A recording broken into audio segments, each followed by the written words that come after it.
What is going on, guys? Welcome back to another yapping session. Today we're going to talk about stuff again, so it's not going to be educational. It's not going to be about learning something, building something. I'm just going to talk about something. If you're not interested in that, you can skip to the other videos. But today we're going to talk about meetups, networking, why I go to meetups, why I think you should go to meetups, and how I think you should generally approach this. I think that everybody watching this can benefit from going to meetups, and this is what we're going to ramble about today.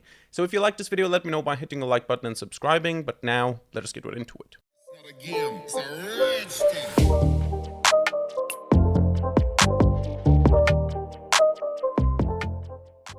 Alright, so today we're going to talk about meetups, and since this is a yapping slash rambling video, there's not too much structure here, so I'm just going to be talking a little bit, showing some stuff. I do have some bullet points that I want to cover here just so I don't lose track of the important information, but for the most part, it's just me talking about this, about my experience with meetups and why I think it's a good idea for you guys to go there as well. And for those of you who don't know what meetups are, basically events where people meet. So here I'm in Vienna. Thus you can see here a bunch of Vienna events. The probably most well-known page is meetup.com, but this is not exclusively for tech stuff. So here people meet up for riding the bike or having breakfast or meditating. But of course, what I'm talking about here in this video today is meeting up at tech events, connecting with other people in the tech industry. And what you can do on Meetup, for example, is you can just go here and type your city, like in my case, Vienna, or wherever you're located. And then you can just type something like tech or Python, for example. If you just type tech, there's probably going to be something here. And you see AI Breakfast Vienna, or OpenClaw and Codex Lightning Talks Night, and so on and so forth. And then probably one of the pages that is not as much known as Meetup is Luma. I feel like the events on Luma are usually better, but it's not as popular. It's not as mainstream. And you can see here we have 5,000 tech events. I'm not sure if this is Vienna only or if this is international. No, actually it's international with the United States, Barcelona, and so on. But the idea is you just go to these events and talk to people. And this now brings me to my professional slides. We have some markdown files here that I want to just cover. So the first slide is about it's beneficial to everybody. So why should you go to meetups? And here I have a bunch of points. You can read them if you want to.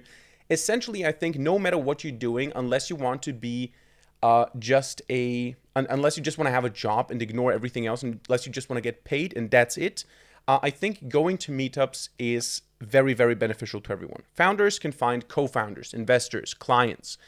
People that look for a job can find a job, get a job offer. Freelancers can find clients, or maybe they can find some agency that they can get clients from, or they can get experience or insights from other freelancers. Employees looking to connect and improve skills. Maybe you want to have a raise in your job. You want to connect with tech people to see how things are going in their companies. Networking in general, learning, being inspired by interesting people. And my favorite point here, the last one, is playing positional chess. Now, what does that mean?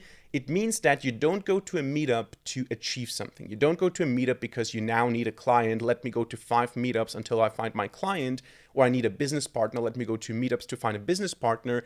What you're doing is you're playing positional chess. So you put yourself into positions where good stuff can happen to you. Get into rooms where good stuff can happen to you. Use opportunities. The idea is instead of going into the room and looking for something, trying to achieve something, trying to get to some goal, you just go there and you talk to people. You're curious. You're interested. You see what happens, but you don't try to push for a specific outcome. So this is what I mean by positional chess, because you're not pushing towards a specific outcome. You're just playing the game. And if you do this long enough, good stuff is going to happen. Opportunities are going to arise. You need to use them, of course. People are going to talk to you. People are going to offer you something, or people are going to ask for something. Maybe in the 10th meetup that you go to, you find a big client because you guys connect very well. So that is the stuff that can happen. But of course, you don't go in there to achieve a specific outcome, but of course you know what you're kind of looking for. So that's the basic idea. This is how I would approach this, and I think that this is beneficial to everybody. Everybody in tech can benefit from this, and I think that connecting, this is something that a lot of tech people oftentimes don't do. They don't connect. They are very competent, they're very smart, they're very intelligent, but they don't connect to people, they don't connect to non-tech people, and also they don't connect to other tech people, which leaves them in an isolated circle, which leads to less opportunities no matter how smart you are. Jumping to the second slide, guidelines. Now, I'm not here to give you expert guidelines. I'm not here to pretend like I know how to play the meetup game. I've been to maybe, I don't know, 15 meetups or something. So it's not like I'm a pro in this, and I don't think that you need to follow specific rules. It's just what I personally would recommend because I think that people like this more. As I said, you don't want to go into the meetup with an expectation of I'm trying to get a client or even I'm trying to make a new friend. You don't want to need something. You don't want to go there to get something. You just want to see what happens. You just want to put yourself into an interesting position.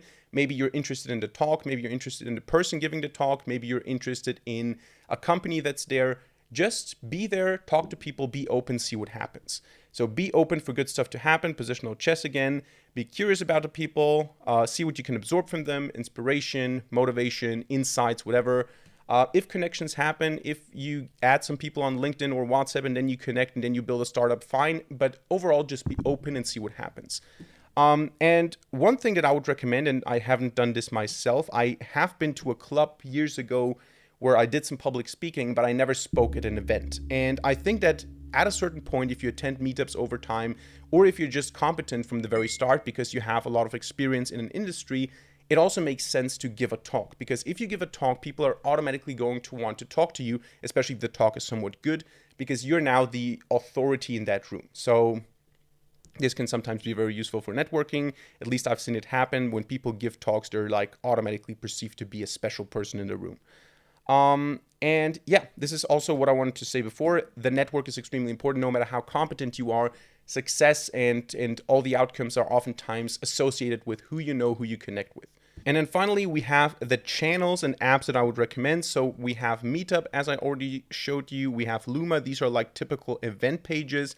Besides that, LinkedIn, if you have a LinkedIn network, if you're connected with interesting people on LinkedIn, especially in your city, they're going to post events. They're going to repost events. They're going to ask people to join. Same on X, and also same on the various groups. So specific groups and communities means you oftentimes have clubs or communities, oftentimes even free, that meet up on a regular basis. These are not listed on the typical meetup pages because it's just for their members, but membership is maybe very cheap or even free. So these are, of course, the best things to look out for if you have interesting clubs or communities in your city. And then also just WhatsApp groups, Discord groups, forums where people connect.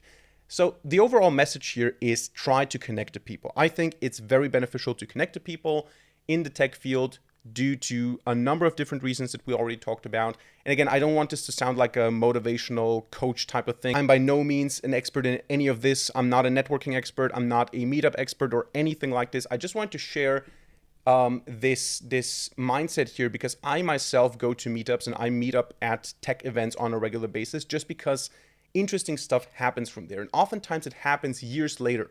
You get to know people, you get to a second event, you get invited somewhere, and 3 years later you do a startup. 3 years later you do a collaboration. It happens, and this is something that I would recommend for everybody who wants to level up either as an employee, as a startup founder, as a freelancer, whatever you're doing, as a content creator. I would recommend connect to other people, go to meetups. So that's it for this video today. I hope you enjoyed it and hope you learned something. If so, let me know by hitting a like button and leaving a comment in the comment section down below. I'm doing more of these yapping / talking videos now recently because you guys seem to like them. Keep me updated on whether you still like them. So if you like these videos, let me know in the comment section. Let me know that you want to see more of these videos. Otherwise, if you prefer more crash courses and more tutorials and you don't like me talking, also let me know in the comment section down below. I'm always kind of reacting to the feedback of you guys. I personally enjoy these videos because they're just authentic talking. They're not really strict educational content. So if you guys like it, I'm happy about this. If not, let me know, as I said. Besides that, don't forget to subscribe and hit the notification bell to not miss a single future video for free. Other than that, thank you much for watching. See you in the next video, and bye.